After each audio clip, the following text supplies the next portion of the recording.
And in this episode, we're diving into the world of defense intelligence with a focus on the Defense Intelligence Agency, DIA. Let's uncover that business and technical insights that drive the intelligence operations of one of the most crucial organizations in the United States. But first, let's dive into the major newsmakers in aerospace and defense industry for the month of August 2024.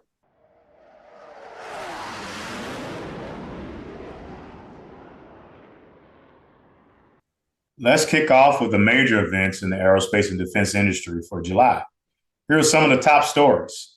Farnborough International Air Show 2024 held from July 22nd to July 26th. The Farnborough Air Show was a significant event for the aerospace industry, showcasing numerous jet orders and its cutting-edge aviation technology. Boeing secured major deals, including the orders from Korean Air from up to 50 wide-body aircraft and Japan Airlines for up to 20 Boeing 787 Dreamliners.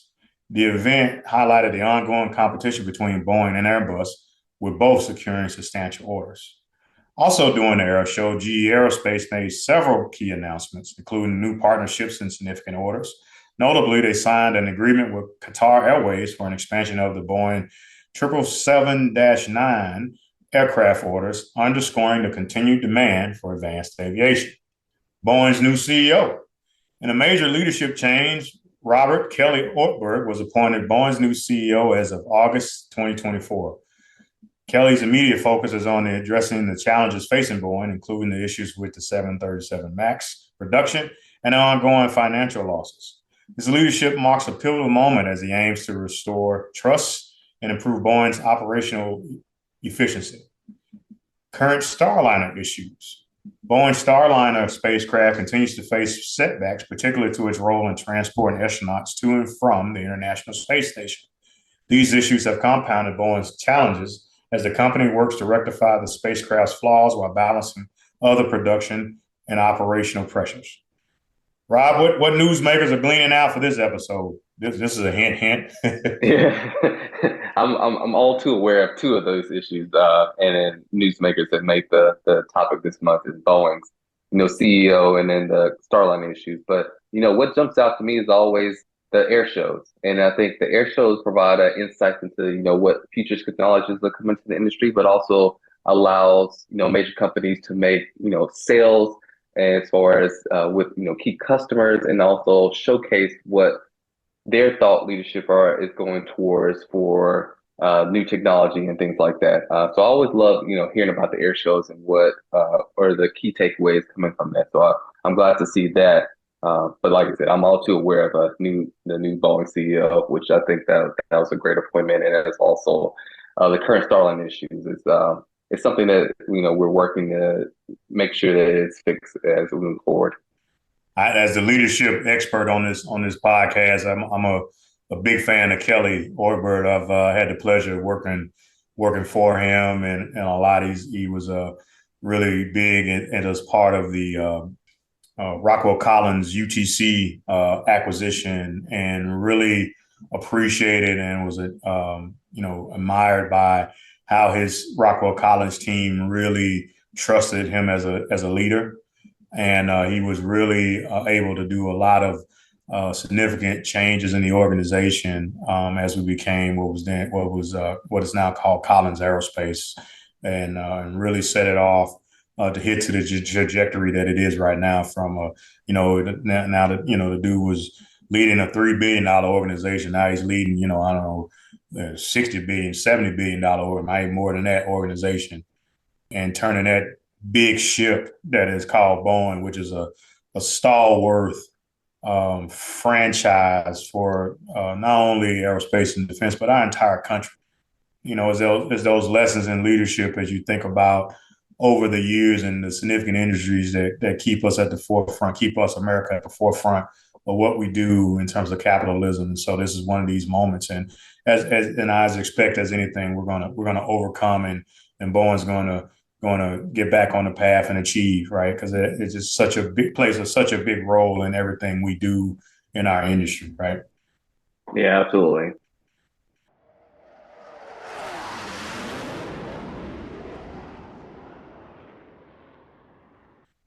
Now we're going to provide a look behind the curtains on what's happening across the industry to protect national security. So we're going to talk more in details about the Defense Intelligence Agency. DIA plays a vital role in safeguarding national security through intelligence gathering and analysis. And it really was founded in 1961, and the agency serves as a principal provider of foreign military intelligence to the Department of Defense and other key stakeholders. And as from assessing global threats to providing military missions, the DIA is at a forefront in protecting our nation. To sum it all up, really, DIA is the U.S. military's primary intelligence agency and it operates across several key areas. So some of these areas include six major aspects of it. First up is really the collection analysis, and they use human intelligence to gather intel from people, think as spies and informants, and they also dive into signals intelligence where they intercept and analyze communications like phone calls and emails. And then there's imagery intelligence, which involves scrutinizing satellite and aerial images to monitor military assets and movements. And lastly, they handle measure and signature intelligence, which looks at physical phenomena like nuclear and chemical signatures to track weapon development. So that's a lot of stuff for collection and analysis. And then the next piece of this is talking about geospatial intelligence. So DIA analyzes geospatial data to create detailed maps and charts that aid military and planning operations. And this involves everything from high resolution imagery to the digital terrain models. And in the realm of cyber intelligence, the DIA uses the front lines of detecting and analyzing cyber threats. So they monitor network traffic and they also use advanced tools to spot and combat malware and also hacking attempts. DIA also provides technical support for military operations. And then through that, they use cutting edge technologies like AI and machine learning to process and analyze vast amounts of data, giving military commanders real time intelligence and enhancing that operational effectiveness. And don't forget about their counterintelligence efforts. So DI uses and works to detect and prevent espionage and sabotage threats. And they also assess security to protect sensitive information and ensure that the internal threats are managed. And then finally, for this last set of things that the DIA does, it produces strategic intelligence assessments. So they create detailed reports and briefings that provide insights into foreign military capabilities and strategies, and also support policymaking and military planning. Yeah, Rob, when I look at this, particularly, I'm glad we picked this topic this week, is intelligence comes in all forms and fashion, and it's basically different types of data sets, if you think about it, right? And so when you're going to, if you have a phone, it gives off signals. There's analyzing of that. If there's a picture or image or something somewhere there, you need something to be, you need that information to be picked up, saved, and analyzed somewhere. Same things where you're thinking about just physical maps and charts and things like that, as well as what's happening in the cyberspace where there's data and has to be put in. The DIA is critically important for particularly us in the industry as we go create systems, tools, software, things like that to help the warfighter and our Department of Defense really take these huge sums of data and create and look at that and create the mass of intelligence that's needed to help make decisions either to combat a threat or to really work in front of from an offensive perspective to deal with there is an opportunity. How do we assess that? And that goes to the warfighter and to those agencies that use that data to put that together. So very, very critical part of what mission planning is all about, what to do with the data sets, how things are happening, to let the warfighter know as in real time how to address these things. And then that data is saved and is used for other tools from there. When you think about that big definition around it, what is the role of technology and innovation play in the DIA, and what are they doing, Rob, to ensure they stay on the cutting edge? Yeah, and in today's digital age, technology and innovation are linchpins of that effective, intelligent operations. So the DIA leverages cutting edge tools and systems to collect and analyze that intelligence data swiftly and accurately. So whether it's harnessing the power of AI for predictive analysis or bolstering cybersecurity measures, technology is the cornerstone of modern intelligence work. And when you think about that, the last thing you want is all these new technologies, all the platforms, autonomous platforms, things like that, to be hacked and controlled by enemy asset or enemy behind the lines. That is paramount to national security. So the DIA plays a crucial role in supporting the U.S. defense operations by providing that actionable intelligence that informs decision making, enhances military effectiveness, and ensures national security. So, speaking about the future of technology and intelligence operations, so looking ahead, the future of the intelligence operations is bound to be shaped by rapid technology advancements. So, as AI, machine learning, and other emerging technologies continue to evolve, the businesses have the opportunity to drive innovation within the defense intelligence sector, but also embrace the change and staying ahead of the curve will be crucial for businesses seeking to make an impact in this dynamic field. So, Rob, you told us a little bit about the role of technology. So, tell me something what's happening from a future perspective that's happening in intelligence operation. So, really looking ahead, the future of technology intelligence operations is bound to be shaped by rapid technology advancements. As AI, machine learning, and other emerging technologies continue to evolve, businesses have the opportunity to drive that innovation within the defense intelligence sector. So really embracing that change and staying ahead of the curve will be crucial for these businesses seeking to make an impact in this dynamic field. Yeah, so, Rob, you got me there. Now, I also know that there's a lot of autonomous work that's going on in the DIA as well. Can you go further into some of what's happening there?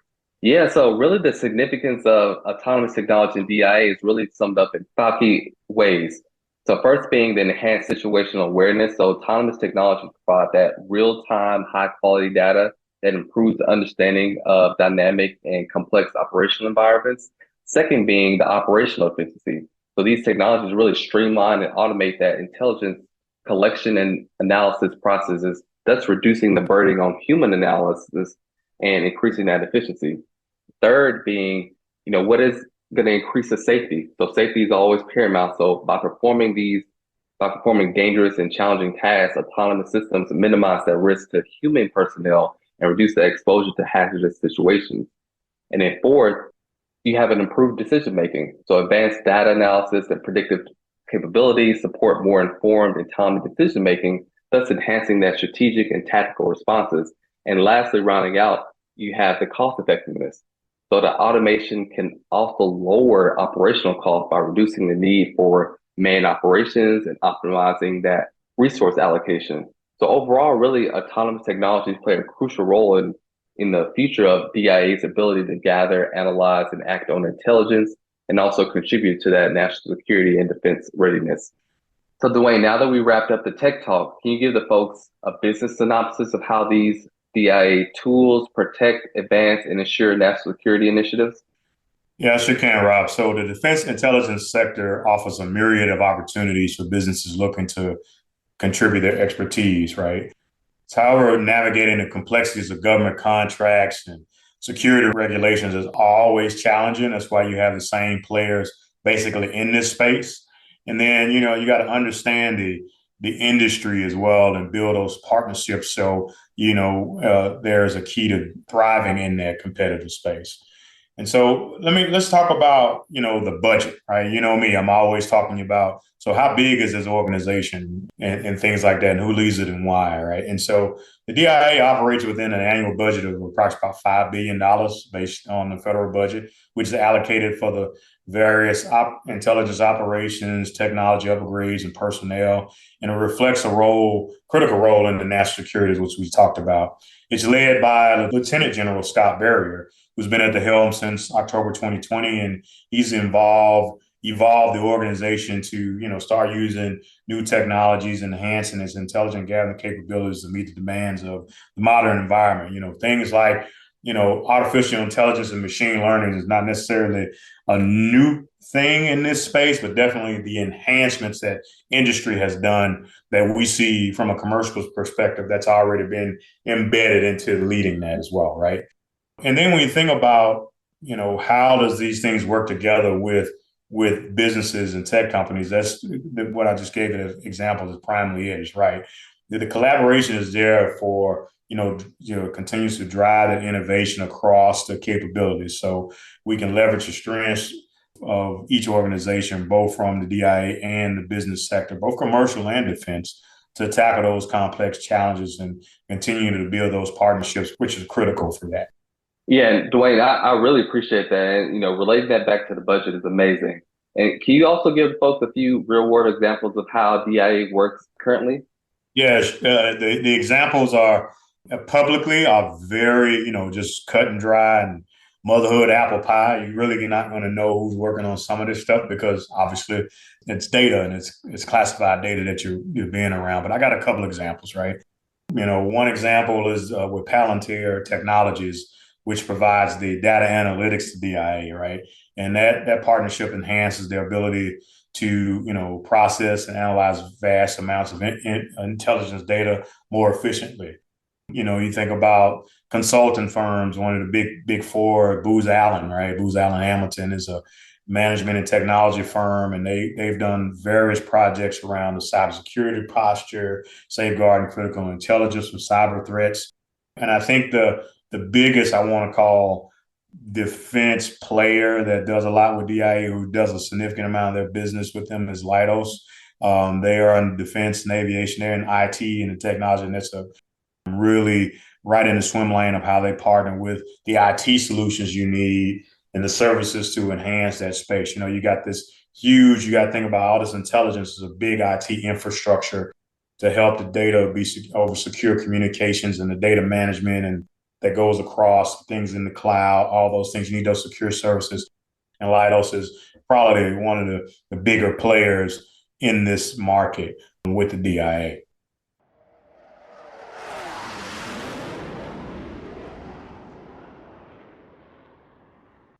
As we wrap up this episode, we want to thank our audience for tuning in to Brothers in Aerospace and Defense. We hope you gained valuable insights into the world of defense intelligence and how businesses can play a pivotal role in advancing national security. Stay tuned for more engaging discussions on business and technology in the future episodes. Rob, what are some key takeaways for our listeners you got this week? Now I got three this month. So for one being, seek out opportunities for collaboration and partnership with, the various government agencies like the DIA. I think that's also really good for personnel progression as well as your skill progression. Stay informed about the latest technology trends and innovations shaping the intelligence landscape. And then lastly, approach challenges with a proactive mindset and leverage your unique expertise to add value to the intelligence operations. What about you, DeWayne? I think one of the key things for people that are living in this space, I think for those data scientists, those data engineers that exist out in this space, the DIA is a great place for you to grow your skill set.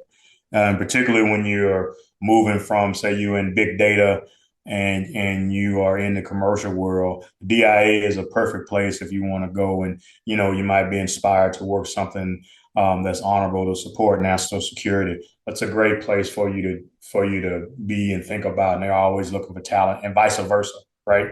As well. The other piece of it is the takeaway is that, there are a bunch of smaller agencies. We always talk about, Air Force, Marines, all the services, things like that our government and are taken care of to help us with our national security. And these agencies like DARPA, like DIA, are critical for the advancement of not only technology, but the security of our nation. It's important that we're made aware of that from that perspective, right?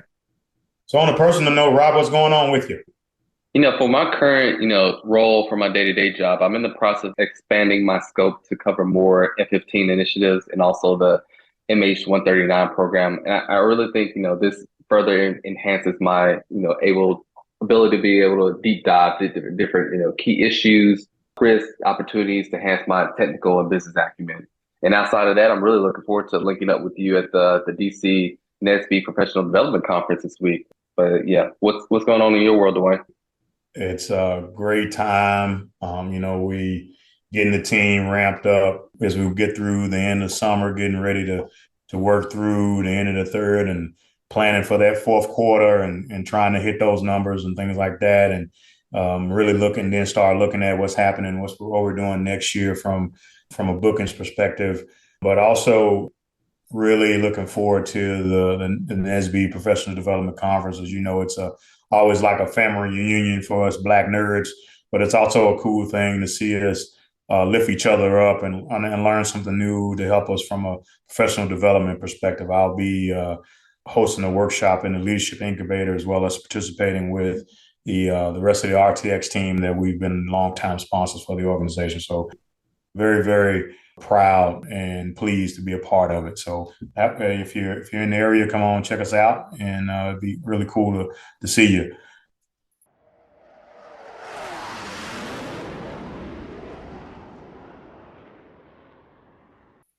We hope you enjoyed this exploration of the industry from both technical and business perspectives. Remember to subscribe, rate, share.